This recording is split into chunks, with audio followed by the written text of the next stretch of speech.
सामाजिक ज्ञान का राजनीति अध्याय 13 संविधान में शासन व्यवस्था और सामाजिक सरोकार का भाग 2 आगे देखते हैं, जिसमें राष्ट्रपति की शक्तियां, संसद की शक्तियां एवं संसद का गठन किस प्रकार।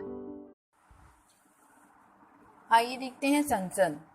हमारी जो संसद है, जिनके दो प्रमुख सदन के नाम से या दो सदनों के नाम से जाना जाता है, लोकसभा और राज्यसभा, जिसके अंतर्गत यह कार्यप्रणाली पूर्ण किया जाता है।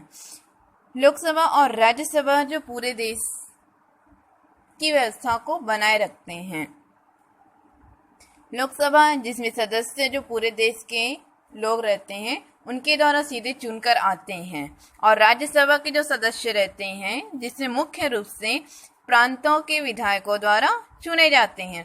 इस प्रकार से यह चुनाव प्रक्रिया होती है और दोनों सदनों से मिलकर फिर कार्य किया जाता है। अगर कहीं किसी एक सदन या लोकसभा के बारे में बात किया जाए तो क्या यह पूर्ण रूप से सही है? क्या शासन व्यवस्था को सही तरीके से लागू किया जा सकता है? तो इसके लिए जैसे हमने अभी आगे देखें कि किस तरीके से निर्माण हुआ, जिसके लिए संसद में लोकसभा और राज्यसभा बहुत महत्वपूर्ण माना जाता है। भारत एक संघीय देश है, जिसमें तो सत्ता का केंद्र और प्रांत दोनों के बीच क्या हुआ है, बटा हुआ था।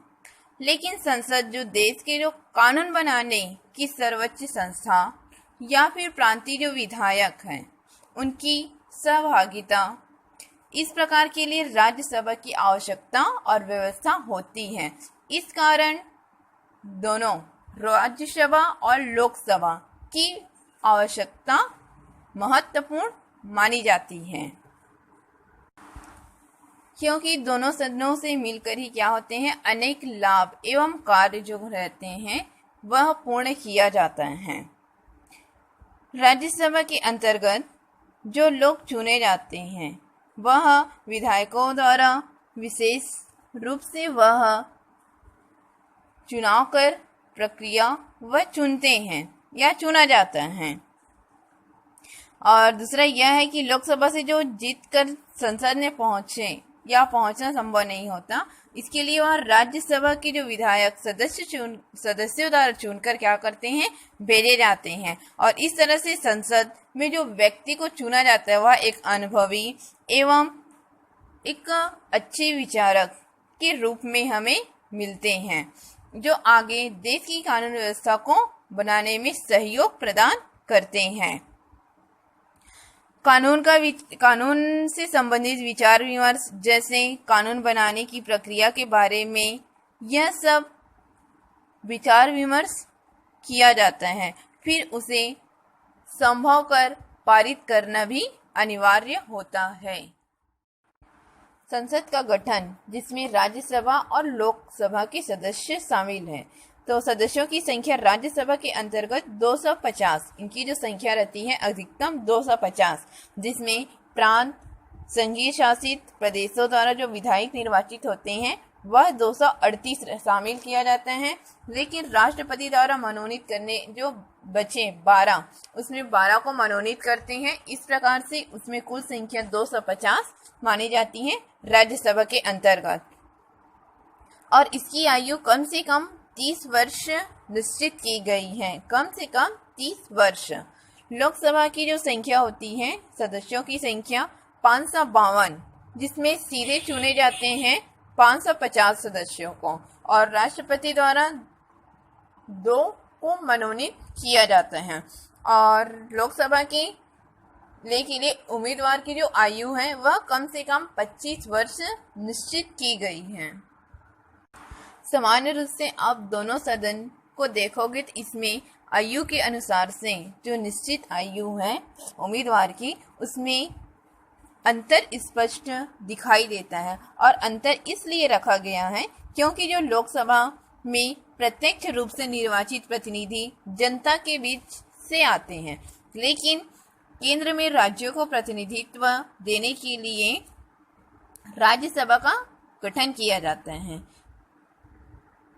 इस प्रकार राज्यसभा में जो अनुभवी लोगों को स्थान देने के उद्देश्य से यह अंतर रखा गया है उम्मीदवार की आयु में। संसद के कार्य एवं शक्तियां, किस प्रकार से उनका कार्य एवं शक्तियों का निर्माण किया जाता है, आइए देखते हैं। जिसमें पहला है विधायी कार्य। विधायी कार्य जो है संसद पूरे देश या देश के किसी भी भाग से लिया जा सकता है, जिसमें कानून बनाना एवं किस तरीके से कानून का निर्माण करना, यह जो भूमिका है मंत्रिपरिषद कार्यपालिका की ही होती है। और उनका यह दायित्व होता है कि कानून बनाने के लिए वह सर्वोच्च संस्था एवं संसद प्राय जो कानूनों द्वारा क्या करते हैं, कानूनों को मात्र स्वीकृत ही नहीं करते, अपितु वह इसे किस तरीके से इसका प्रक्रिया कर इन्हें कानून को लागू किया जाता है। जैसा आपने देखा ही होगा, किसी भी विषय के बारे में जब चर्चा किया जाता है संसद में, तो वह सामान्य रूप से उसके बारे में विचार विमर्श करके उस कार्य को करते हैं। लेकिन सामने वाले पक्ष जो रहते हैं वो जरूरी नहीं रहता है कि उनके समर्थन में रहें, लेकिन कुछ लोग सहमति एवं समर्थन में भी साथ देते हैं। तो इसके लिए संसद में क्या होती है, विचार विमर्श और साथ ही साथ कभी वाद विवाद भी उत्पन्न हो जाती हैं। ऐसे में किस तरीके से कानून लागू किया जाए, किस तरीके से इस प्रक्रिया का निर्माण किया जाना चाहिए, तो इसके लिए दोनों सदनों में क्या होते हैं, विवाद होना आवश्यक ही है। लेकिन इसके लिए सबसे महत्वपूर्ण माना जाता है उस सदस्यों को द्वारा जो बहुमत प्रदान करते हैं। जब संसद में सभी उपस्थित रहते हैं तब किसी भी नियम कानून को जब पारित करना रहता है या लागू करना रहता है, तो उसके लिए अन्य सदस्यों को क्या करना चाहिए, बहुमत के माध्यम से वह अपना निर्णय बताते हैं, जिससे जिनका बहुमत अत्यधिक रहता है वे क्या करते हैं, उस नियम कानून जो रहता है लागू किया जाता है, जिससे वह आगे देश की भलाई के लिए कार्य कर सकें। जैसे किसी भी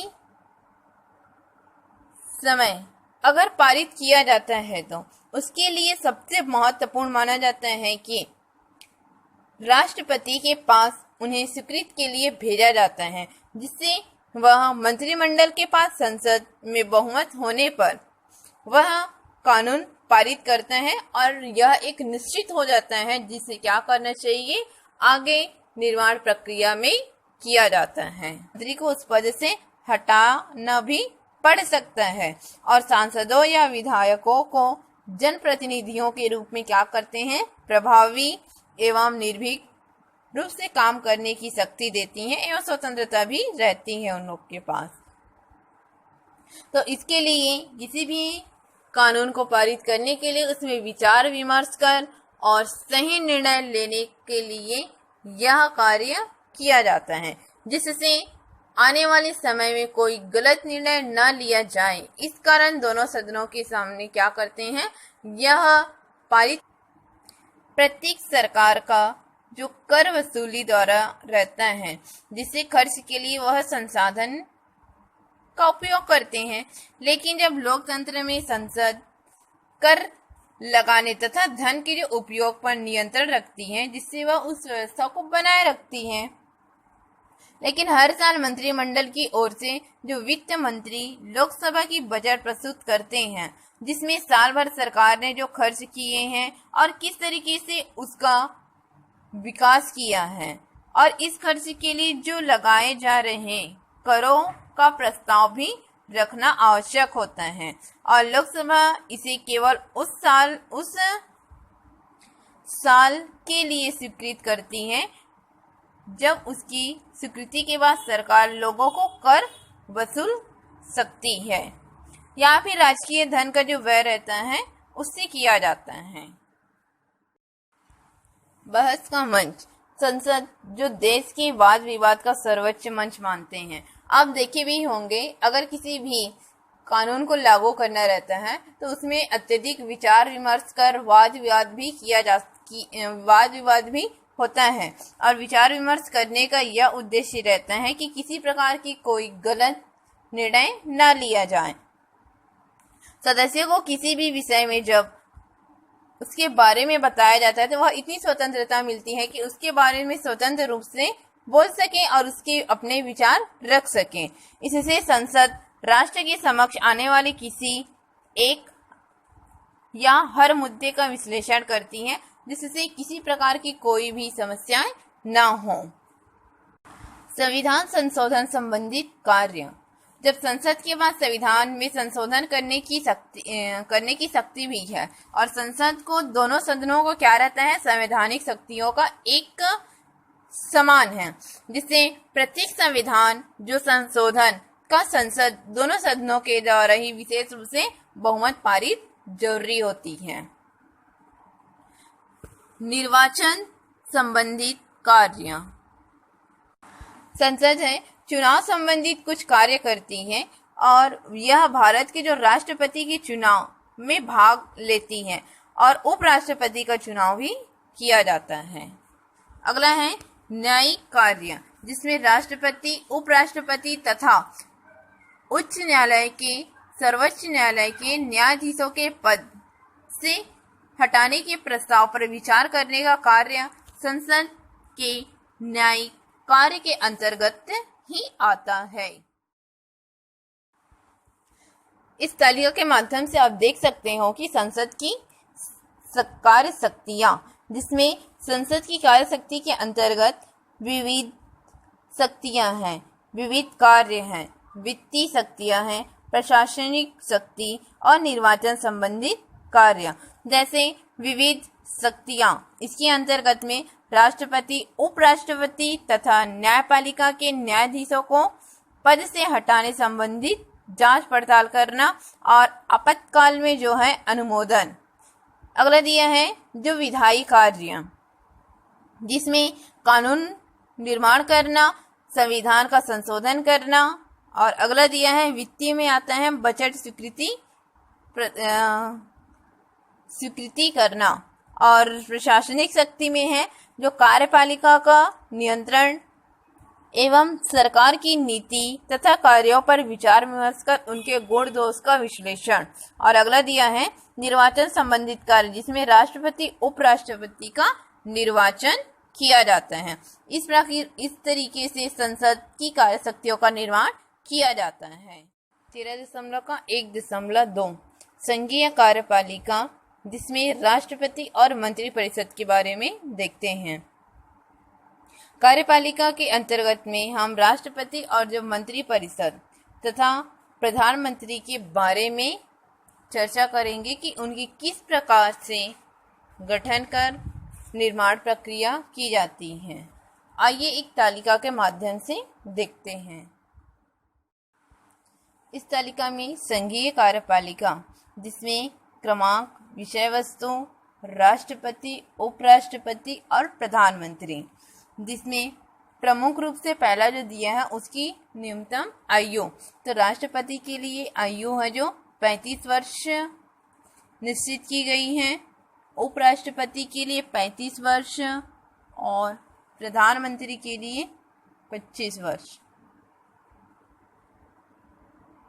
निर्वाचन की नियुक्ति जो होती है पद्धति, तो राष्ट्रपति के लिए अप्रत्यक्ष प्रणाली, इनके पहले हम अप्रत्यक्ष के बारे में पढ़ चुके हैं, जिसमें अनुपातिक प्रतिनिधित्व और एकल संक्रमणी मत पद्धति द्वारा संसद और राज्यों की जो विधानसभाओं द्वारा निर्वाचित कर सदस्यों को चुना जाता है।